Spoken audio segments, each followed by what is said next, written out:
খানাখন্দ আর গর্তে বেহাল দশায় বিভিন্ন জেলার আঞ্চলিক সড়ক। বেশিরভাগ জায়গায় গর্তের কারণে সড়ক যেন মরণ ফাঁদে পরিণত হয়েছে। নির্দিষ্ট সময়ে কাজ শেষ না হওয়ায় সাধারণ মানুষের ভোগান্তি আরও বাড়ছে। ভাঙা সড়কে দুর্ঘটনায় হতাহতের পাশাপাশি নষ্ট হচ্ছে গাড়ির যন্ত্রাংশ। এ নিয়ে আরো জানাতে লক্ষ্মীপুর থেকে যোগ দিচ্ছেন আমাদের সহকর্মী আব্বাস হোসেন। আব্বাস, লক্ষ্মীপুরে এই খানাখন্দের কারণে সাধারণ মানুষের চলাচলে কি ধরনের দুর্ভোগ পোহাতে হচ্ছে আর প্রশাসনিকভাবে কর্মকর্তারা কি জানিয়েছেন? বান্ডেল থাকলে প্রতি সেনমানিতে টাকা বাঁচবে। বিকাশ সেনমানি বান্ডেল কিনে জিতুন প্রতি লেনদেনে। পরিমাণ বৃষ্টি হচ্ছে, এই বৃষ্টির কারণে মূলত সড়কগুলোর যে অবস্থা, আমরা যেটা দেখেছি যে লক্ষ্মীপুর রামগঞ্জ হাজিগঞ্জ যে সড়কটি রয়েছে, এই সড়কের প্রায় 40 কিলোমিটার এলাকায় এবং লক্ষ্মীপুর টঙ্গী থেকে রায়পুর পর্যন্ত যে আঞ্চলিক সড়ক রয়েছে, এই সড়কের 22 কিলোমিটার সহ এর মধ্যে কিন্তু রামগতি লক্ষ্মীপুর সহ অন্যান্য যে সড়কগুলো রয়েছে, এই সড়কগুলোর বেশিরভাগ অবস্থায় কিন্তু একদমই নাজুক, সেখানে চলাচলের অনুপযোগী হয়ে পড়েছে। পাশাপাশি আমরা যেটা দেখেছি যে গত 3 বছরে এই সড়ক বেহালের কারণে কিন্তু যেটি তথ্য পেয়েছি প্রায় 260 জন মারা গেছে। এর মধ্যে 1 মাসে মারা গেছে কিন্তু এখানে 25 জন। অর্থাৎ এই সড়ক বেহালের কারণে কিন্তু প্রায় গাড়ি উঠে যায়, গর্তে পড়ে যায়, খালে পড়ে যায়, কারণে কিন্তু প্রায় আমরা দেখেছি দুর্ঘটনা ঘটে। এবং এর পাশাপাশি যে গাড়ির যে যন্ত্রপাতি সেগুলো নষ্ট হচ্ছে, বিকল হয়ে রাস্তায় পড়ে যাচ্ছে, ফলে যানজট সৃষ্টি হচ্ছে, মানসিক দুর্ভোগ বাড়ছে। তবে গত কয়েকদিন আগে কিন্তু আমরা যেটা দেখেছি যে আইন শৃঙ্খলা কমিটিতে এই সড়কের বেহাল অবস্থা নিয়ে কিন্তু সেখানে যে বিভিন্ন ধরনের সিদ্ধান্ত হয়েছে, যেন দ্রুত সময়ের মধ্যে সড়ক যেই মেরামত করা যাবে, সংস্কার করা যায়, সে ধরনের উদ্যোগের কথা বলছে। তবে আমরা এখানে যেটা দেখেছি যে সড়ক যে সড়ক জনপদ বিভাগের যিনি নির্বাহী প্রকৌশলী রয়েছেন নজরুল ইসলাম, তার সাথে আমার কথা হয়েছে। তারা জানিয়েছেন তারা ইতিমধ্যে কয়েকটি প্রকল্প তারা অনুমোদনের জন্য পাঠানো হয়েছে। পাশাপাশি যে পৌরলেনের যে সড়কটি রয়েছে সেখানে 276 কোটি টাকার একটি টেন্ডার প্রক্রিয়া হয়েছে, সেটি কিন্তু বাছাই চলছে।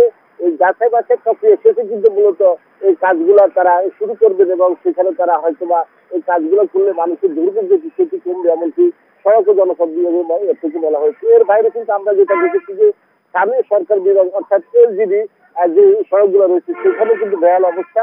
তারাও কিন্তু যে বিভিন্ন ধরনের প্রকল্প অনুমোদনের জন্য পাঠানো হয়েছে। তারা বলছেন সেগুলো যে অনুমোদন পেলে তারা এই সড়ক সংস্কার বা সড়ক মেরামতের যে কাজ সেগুলো তারা শুরু করবেন। কিন্তু এখানে যে যাত্রী বা সাধারণ মানুষের যে অভিযোগ, বারবারই কিন্তু তাগিদ দেওয়া হচ্ছে সড়ক মেরামতের জন্য উদ্যোগ নেওয়ার কথা বলছে। তারা বিভিন্ন ধরনের বিক্ষোভ, মানববন্ধন কর্মসূচি পালন করা হয়েছে। আমরা দেখেছি যে সড়ক জনপদের কর্মকর্তাদের ড্রাইভারে জানাজা লক্ষ্মীপুর হয়েছে এবং বিভিন্ন সংগঠনের পক্ষ থেকে বিক্ষোভ মিছিল, মানববন্ধন করেছে এই সড়ক সংস্কারের যে উদ্যোগ নেওয়ার জন্য। কিন্তু এখনো সেটি আমরা কিন্তু এখন পর্যন্ত বাস্তবায়ন সেটা দেখতে পাচ্ছি না।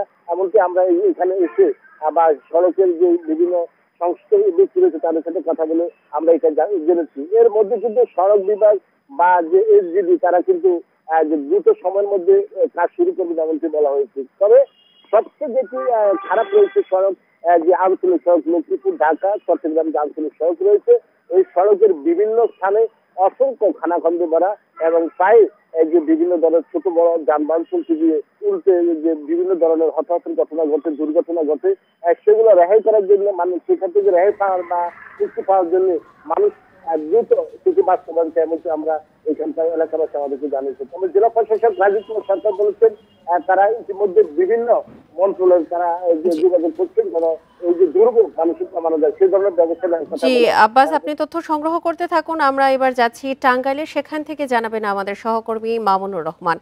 মামুনুর, আমরা যেমনটি লক্ষ্মীপুরের তথ্য শুনছিলাম আব্বাস হোসেনের কাছ থেকে, টাঙ্গাইলের কি অবস্থা দেখতে পাচ্ছেন? সড়কে কি ধরনের দুর্ভোগ পোহাতে হচ্ছে সাধারণ মানুষকে? টাঙ্গাইলের বিভিন্ন সড়কে মানুষের চরম দুর্ভোগ পোহাতে হচ্ছে, সেটা আঞ্চলিক সড়কে বলি বা মহাসড়কের কথাই বলি, সেখানে সব জায়গাতেই খানাখন্দে ভরে রয়েছে, যে কারণে মানুষ স্বাভাবিক যে গতি সেই গতিতে চলাচল করতে পারছে না। আমি যদি একটু দেখানোর চেষ্টা করি, এটা হচ্ছে টাঙ্গাইল পৌরসভার একটি রাস্তা এবং এই রাস্তাটি বেশ গুরুত্বপূর্ণ। জেলা সদরের সাথে পশ্চিম টাঙ্গাইলের বেশ কয়েকটি অঞ্চল এলাকার মানুষের যোগাযোগের একমাত্র রাস্তা হচ্ছে এটা।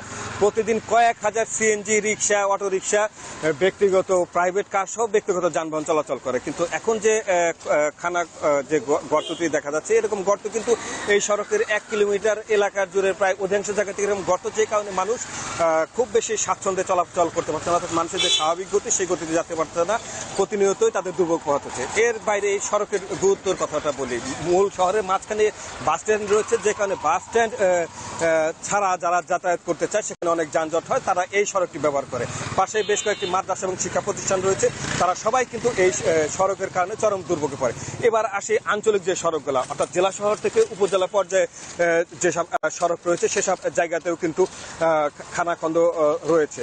বিশেষ করে আরিচা যে মহাসড়ক টাঙ্গাইল থেকে যেটা গিয়েছে, সেটা নির্মাণ কাজ শুরু হয়েছে প্রায় 3 থেকে 4 বছর আগে, এখনো নির্মাণ কাজের অর্ধেক হয়েছে বলে আমরা জানতে পাই। বিভিন্ন জায়গায় তারা কিছু কিছু কাজ করেছে, আবার কোথাও কোথাও বন্ধ রেখেছে। যেসব জায়গায় কাজ বন্ধ রেখেছে সেখানে রাস্তা খানাখন্দে ভর্তি রয়েছে, পাথর ফেলে রেখেছে, যে কারণে প্রতিনিয়তই দুর্ঘটনা ঘটছে। বিশেষ করে ছোটখাটো যানবাহনের যেসব আমরা বলি আর কি, অর্থাৎ সিএনজি অটোরিকশা, রিক্সা, ব্যাটারি চালিত অটোরিকশা, এগুলো কিন্তু প্রতিনিয়তই দুর্ঘটনায় কবলিত হচ্ছে এবং অনেক সময় সেসব দুর্ঘটনায় হতাহতের ঘটনা না ঘটলেও আহত হয়েছে অনেকেই, এরকমটি কিন্তু আমরা দেখেছি। তো স্থানীয় জনগণের যে কথাটি, যে পৌর এলাকায় হোক বা আঞ্চলিক সড়কগুলাই হোক, অধিকাংশ সড়কই কিন্তু এখন সঠিক জায়গায় নেই, খানাখন্দে ভর্তি রয়েছে। তারা চাচ্ছে দ্রুততম সময়ের মাঝে এই খানাখন্দ মুক্ত সড়ক তৈরি করে তাদের চলাচল নির্বিঘ্ন করবে।